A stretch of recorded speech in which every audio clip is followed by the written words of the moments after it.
High বন্ধুরা, আজ আবার একটা রেসিপি নিয়ে এসেছি। সেটা আমার ছেলে বলছে এই ছুটির দিনে মামি বেশ একটা নতুন কিছু বানাও। তো কি বানাবো? ঘরে বেশ কিছু লাউ পাতা ছিল, তো ভাবলাম চলো এই নতুন আইডিয়াটা দেখা যাক কিভাবে বানানো হয়। তো দেখো, তোমাদিকেও দেখাচ্ছি। লাউ পাতাগুলো দেখতে পেয়েছো, গরম জলে আমি উল্টে পাল্টে ভালো করে ওই 2 থেকে 5 মিনিট ধুয়ে নিলাম।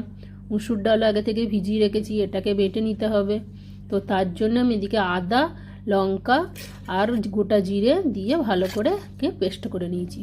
এটাকে এরপরে এই কেটে রাখা পেঁয়াজ আর ধনেপাতাতে দিয়ে স্বাদ মতো নুন দিয়ে ভালো করে চটকে মেখে নিতে হবে। এরপরে বাস আর কিছু নয়।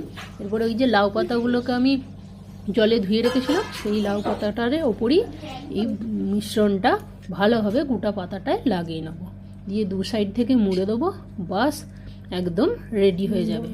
দিয়ে গরম তাওয়ায় দিয়ে উল্টে পাল্টে মচমচে করে ভেজে না, একদম গরম ভাতের সঙ্গে দারুণ জমে যাবে।